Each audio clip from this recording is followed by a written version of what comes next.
ಏನ್ ರೇಣುಕಾ 2 ದಿವಸದಿಂದ ಆಫೀಸ್ಗೆ ಬಂದಿಲ್ಲ? ಹುಷಾರಿಲ್ಲ ಮೇಡಮ್. ಏನಾಯ್ತು?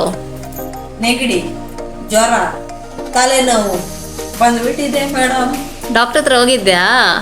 ಅಯ್ಯೋ ಹೋಗಿದ್ದೆ, ಎರಡೆರಡು ಇಂಜೆಕ್ಷನ್.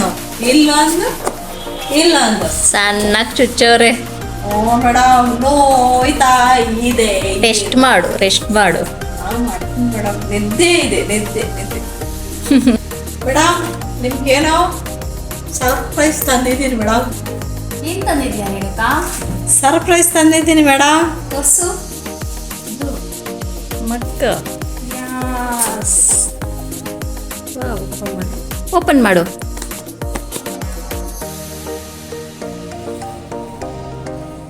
ತೆಗಿ. Best wishes on your birthday. But ನನ್ನ ಬರ್ತಡೇನೇ ಅಲ್ವಲ್ಲ ರೇಣುಕಾ, ನನ್ನ ಬರ್ತಡೇ ಆಗೋಯ್ತಲ್ವಾ? ಏನ್ ಗೊತ್ತಾ ಮೇಡಮ್, ನಾನು ಮೊನ್ನೆ ತುಂಬ ಚೆನ್ನಾಗಿ ಟೇಪ್ ಹೊಡೆದು ಕಾಫಿ ಹಾಕಿ ಕೊಟ್ಟೆ. ಆ ಕಾಫಿ ಏನಾಯ್ತು ಗೊತ್ತಾ, ಪಾತಾಳ ಸೇರ್ತಿತ್ತು ಮೇಡಮ್. ಅದಕ್ಕೆ ಯೋಚನೆ ಮಾಡಿದೆ, ಬೆಸ್ಟ್ ವಿಶಸ್ ಕೊಟ್ಟೆ. ನನ್ನ ಹತ್ರ ಆ್ಯಕ್ಚುಲಿ ಮಕ್ಕಳು ನನ್ನ ಹತ್ರ ಇದೆ, ನಾನು ತಂದಿದ್ದೀನಿ. ಸೊ ನಾನು ಅದನ್ನು ಕಾಫಿ ಯೂಸ್ ಮಾಡ್ಕೊಳಲ್ಲ, ನಾನು ಅದನ್ನು ಸ್ಪೆಷಲ್ ಗಿಫ್ಟ್ ಅಂತ ನಾನು ಎತ್ತಿಕೊಂತೀನಿ, ಆಯ್ತಾ? ಕೆಲವೊಂದು ಉಡುಗೊರೆಗಳು ನಮಗೆ ತುಂಬಾ ಅಮೂಲ್ಯವಾಗಿರುತ್ತದೆ. ಅದ್ರ ಬೆಲೆ ಕಡಿಮೆ ಆಗಿರಿದ್ರು ಅದ್ರ ಹಿಂದೆ ಇರುತ್ತಲ್ಲ ಪ್ರೀತಿ, ಆ ಪ್ರೀತಿಗೆ ಬೆಲೆ ಕಟ್ಟಕ್ಕಾಗಲ್ಲ ಫ್ರೆಂಡ್ಸ್.